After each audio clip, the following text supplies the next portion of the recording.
Greetings, ladies and gentlemen. It is your favorite dark sorcerer here.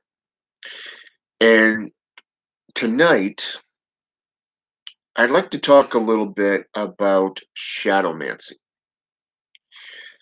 and what it entails. Now, a lot of people would classify this as a state of mediumship, a type of divination, much like tarot, cartomancy, conjurations, mediumship, seers, stuff like that. Within the seven forbidden arts and practices, the closest thing to shadowmancy would be classified as pyromancy. And this is because of the fact that fire mages have been played into this. Now, a lot of people that get into shadowmancy only skim the surface of it. Lately, I've been really delving into research. I've been really delving into practice. In the past, I've done videos on pyromancy and the manipulations of the currents themselves. And I found them to be very, very useful, especially when expanding one's own consciousness. But lately, I've been delving into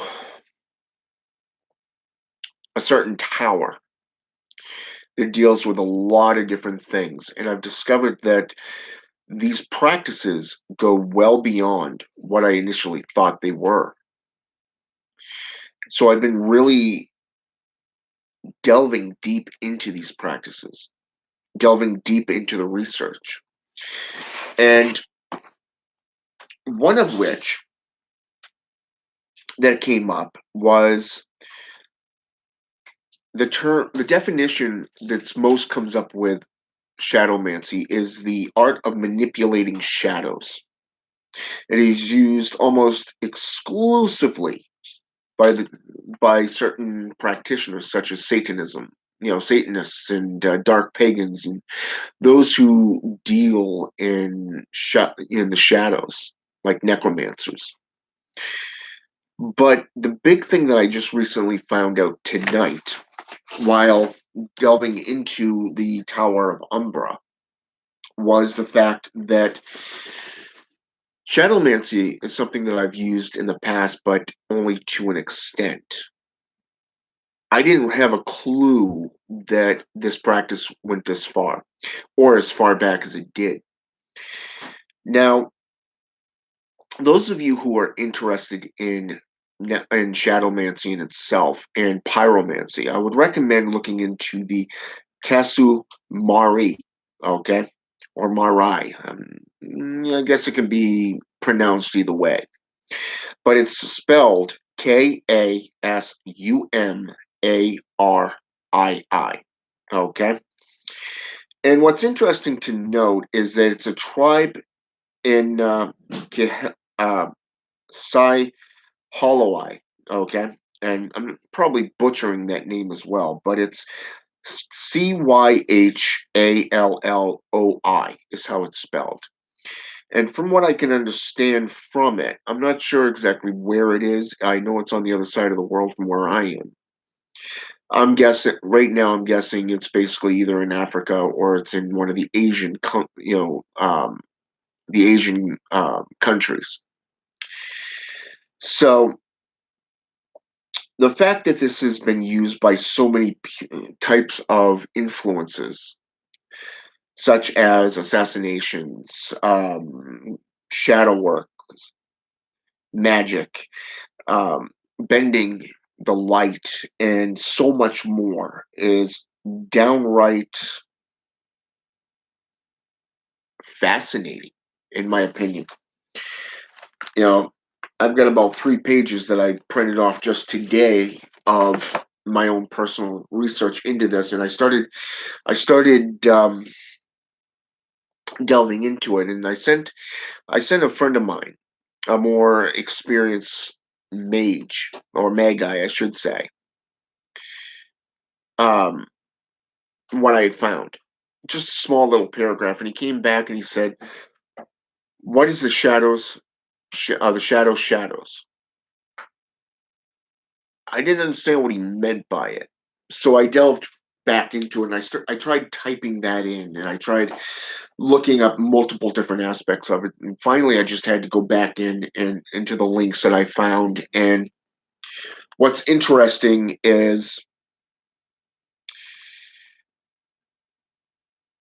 I found that the sections of this is, I told him, I said, the research so far has shown that the most dark priests are female, and there are two classifications from the north and south. But the most experienced and skilled of these are within the third sphere. It said that advanced practitioners, fire mages, as I said earlier, are either the clerical or shadowy, can summon parasitic demons from Coloreth and Netherworld regions. Okay, the Shadowmancer, shadowy practitioners are the most gifted, but as of yet, the shadows I have yet to come across. I will continue searching and researching this, and we'll look into that aspect as well. So that's exactly what I did, and this is what I found. In Shadowmancy, the shadows aspect is in the Kalaral, where the fire Un, spelled OUN, no longer shares the energies of the surrounding fire, which is referred to as the AHM, aka the sun, and goes into the darkness of the expanse within the form of active and passive energies. In a sense, it could be seen as day and night, or more to the point, solar and anti solar energies, okay, or regions of consciousness or space. Um, and my research even went into how to become a living god, and they basically refer to it as the powers of darkness, the energy of shadow manipulation, which is much more than divination practices. Angel fire, which you can actually look up. They've got a link on Google, and they literally go into a lot of different topics, even though it is a satanic site, basically spiritual or theistic Satanism. Talks a lot about a lot of different things, and this is one of them. And this is what caught my attention. Well, the first half of this, or the first portion of it, I should say, is that angel fire brings the shadow elven or dark elves of the Dralith. Now, the Dralith is mentioned in the book Profane Seals by Sumner Redwood. Okay. And what's interesting to note is when I did my research into them, which I did do a video on that. I want to say it was last year, if I remember correctly, if not early this year, and broke it down through different scrolls, different regions, and how they were viewed from the Coco Daemon aspects of Greek mythology all the way up into different species. Okay, from European to Germanic to Anglo-Saxon, Slavic, even, and the perceptions of how they were seen. Some were seen, the white elves were seen as light, whereas the dark elves were considered demons, those who bring plagues and disasters and stuff like that. So, I mean, to see that in there, and one of the conversations that I had with this gentleman earlier, within the last few days, he asked me to look up the shade and what it was, so I did. And what was interesting is that even Angel Fire put together necromancy and shades together. That surprised me. Okay. Now, this is what I found. Now, as I said, of the Dralith and even mentions the shade. Basically, the link or the manipulation of shadows can be done within 10 feet of the caster or target, and the power normally lies with the Dralith, but every so often a gifted practitioner comes around. Now, from what I can gather, most of these types of practitioners are women.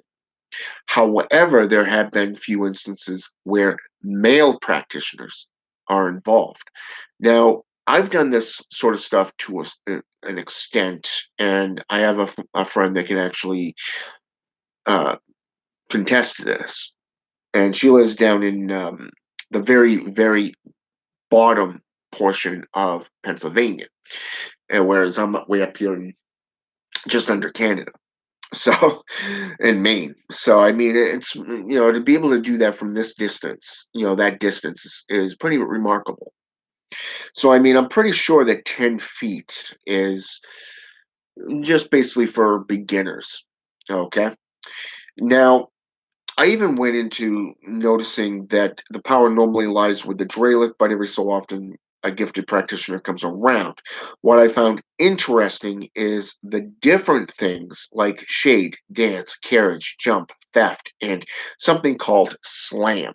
Okay, that has the word shadow before them. Now, in this aspect, I don't believe it to be truth, unlike the first part. And and outside of that, I basically found that it is associated also with more modern age stuff like D&D, Warhammer, World of Warcraft, stuff like that. Like the Hollywood produced films and pop culture and stuff like that. That I found this stuff interesting, interestingly associated with nowadays. Now, the more I get into Sophia Mancy, okay, the different aspects of this and how it's associated with so much of the psyche, not only knowing yourself, but what you can do within the world around you. This is something that I found very, very interesting and intriguing because this one tower, the Tower of Secrets, which I've been studying quite heavily lately, seems to be tied in with so many others, which is what I was told. So, whereas the Tower of Atropi stands separate, or just on the outskirts of it, it doesn't really go into a lot. But so you'd have to study like both of them. But what I've been finding out mostly lately is how much all of these towers seems to, within the Mazajira Cabal system, seems to be tied together, almost like the spider web effect that you see back in high school, through your science class books, where the web of all life is connected and has a predator or a prey, that interlocking connectiveness. So, I mean, to see this and to actually get into it is very, very fascinating. I mean, I never really thought of folk magic as anything more than lesser magic. So, to see where all of this is going now, I'm kind of excited. I want to know more about it. I want to get into it because up until now, I've studied witchcraft, I've studied necromancy, voodoo, all the a lot of the African Caribbean traditions and Druidism. Okay, so I mean, to get into this stuff, it's pretty interesting, and there's a lot that entails into it. Even my own brother, Brian Snelling, said, "Who would have thought that it goes this deep?" And it's literally reminds me of Alice in Wonderland. The story, the myth, or to quote Morpheus from The Matrix when he's sitting there in front of Neo and he says, "You can take the blue pill and wake up in your bed, with no recollection of this and go on with your life, or you can take the red pill and we see how far the rabbit hole really goes. Okay. And in this case, seeing how far this rabbit hole is going, it really makes you wonder and ponder, how far does it really go? The way it was brought up to me is there's so much more that it goes beyond knowledge wise. So it's also been brought up to start a blog. Now, because I'm not really a computer genius, okay, I've had people set things up for me, like my YouTube or my Facebook account, and show me actually how to do it. So, I mean, I had to go into Google and research WordPress and all this stuff in blogs. Now, the only blog I know is what you can do through Facebook pages. So, I mean, I do have a new Facebook page that I started that's based solely off of my studies with the Mazajira. So, and no, I will not be accepting everybody onto that page. I've only got a few pages on there right now for friends, and that's the way I'm going to keep it.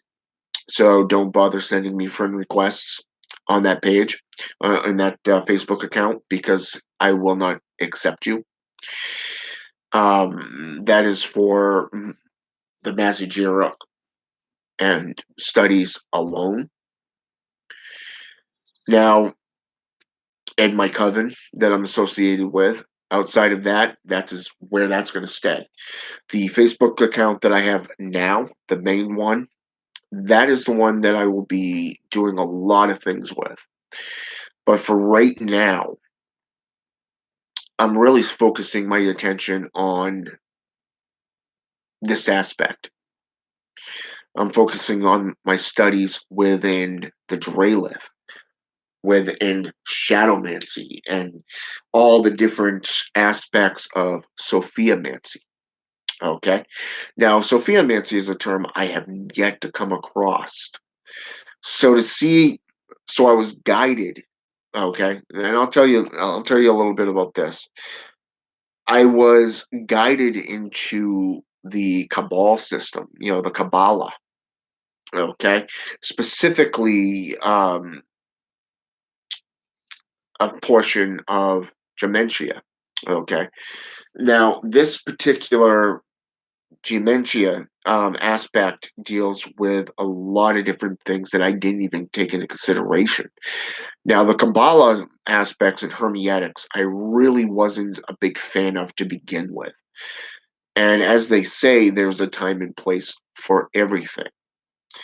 And a while back, I want to say it was over a year ago,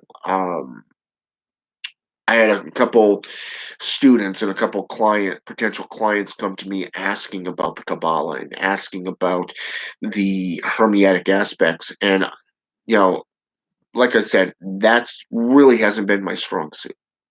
That's an area I don't really delve into and haven't delved into until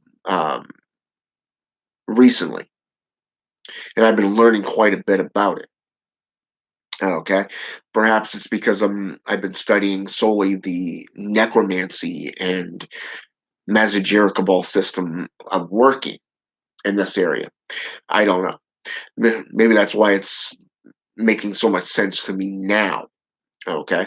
But at the time, there was only one practitioner that I knew that studied that aspect a lot and spoke on that. And I went to this individual and I asked, I inquired, and he chose not to get involved. In fact, I got blocked. He blocked me on Messenger. And then everything, how do they say, shit hits the fan from there, and we went our own separate ways. And that's where I'm going to leave that aspect. So in this case,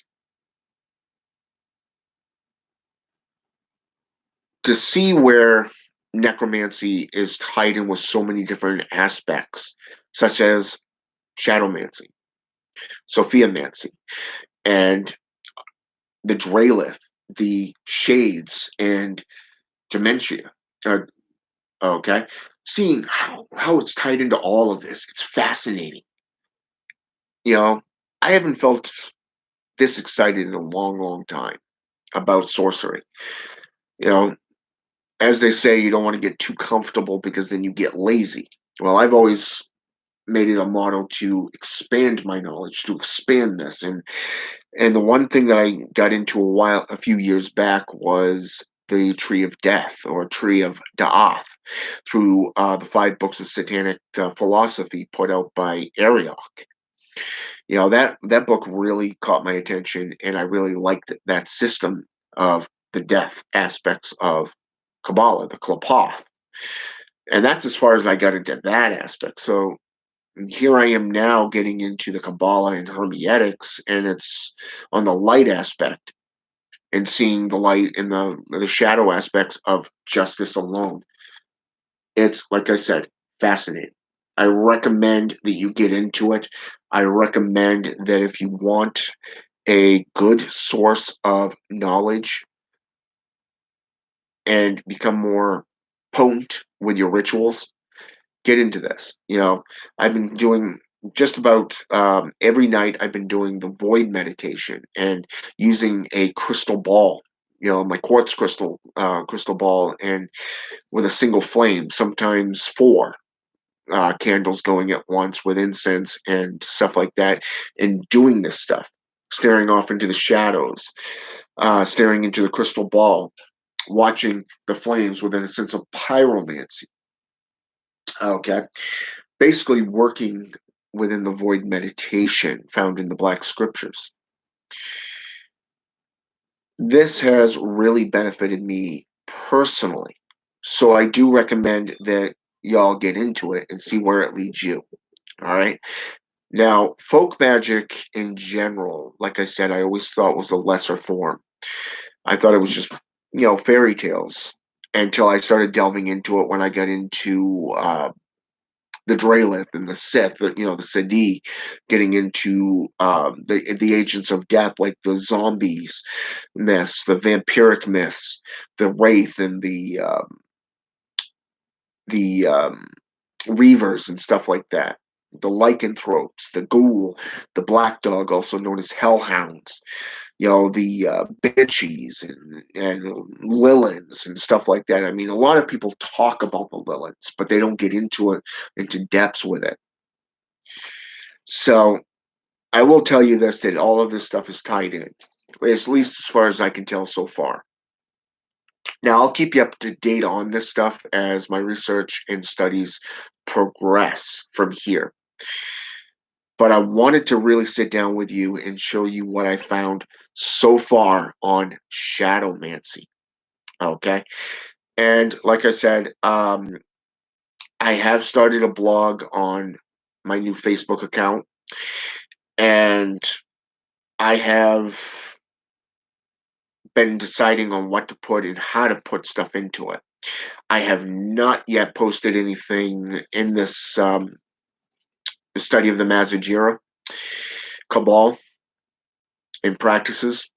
I have yet to do that on this page, but it's a personal blog, my personal blog on my own studies, my own path workings and stuff like that within this aspect. So eventually I will share it so that everybody can take a look at it. But for now, I'm keeping this one personally to myself and deciding on how to do it and what to place in it. Because I really want it to be solely about study, my own research, kind of like journaling.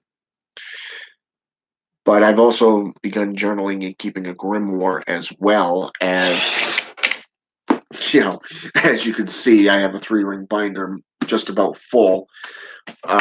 Well, it's about 99% full, just study, practice, and notes. Imagine what you can do when you get into it. Okay. Let's see here. Hello, Lord Hades and Akalone. What's going on?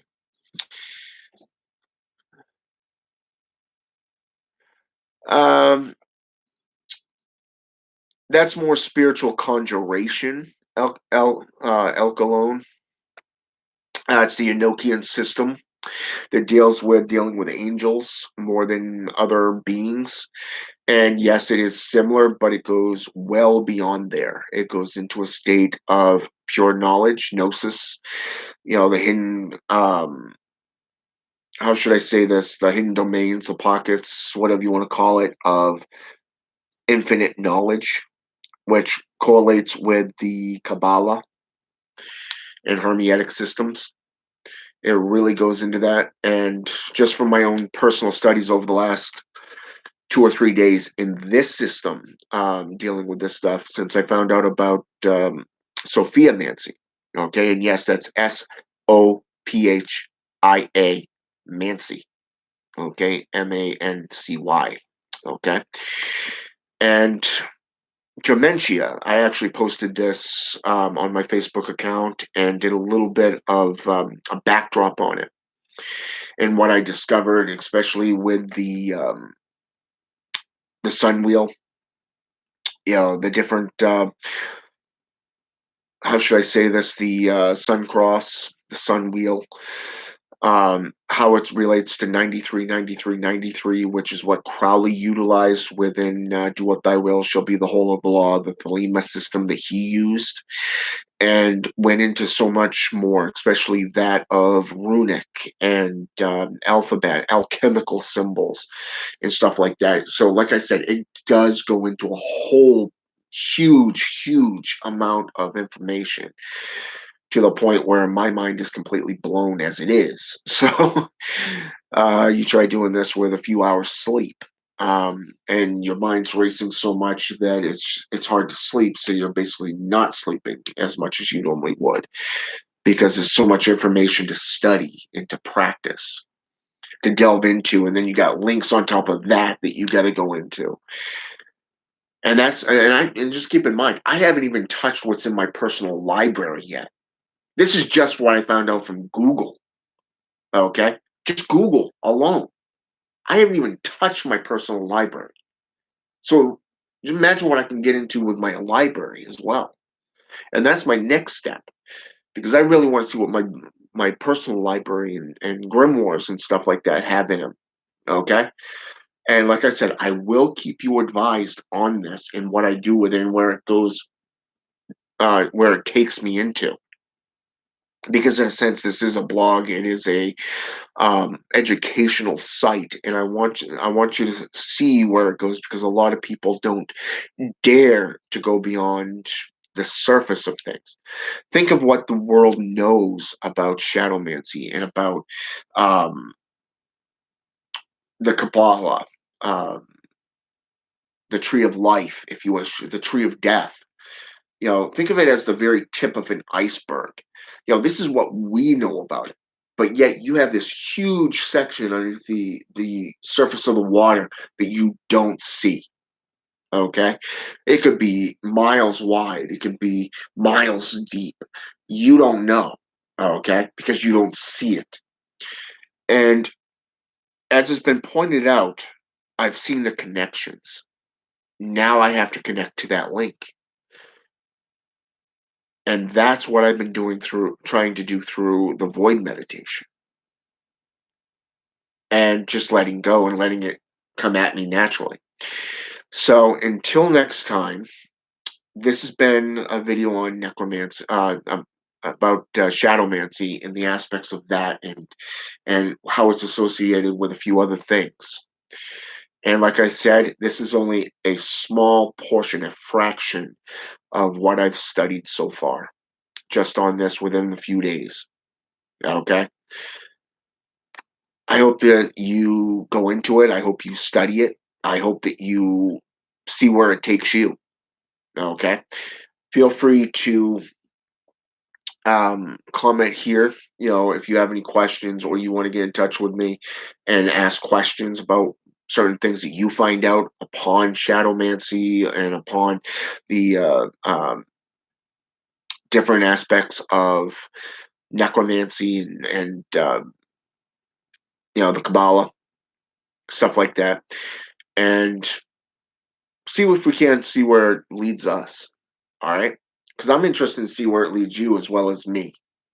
personally. All right. So with that said, feel free to message me here or on my Facebook account. Um, with that said, I hope it's been educational, enlightening, and until next time, have a good day.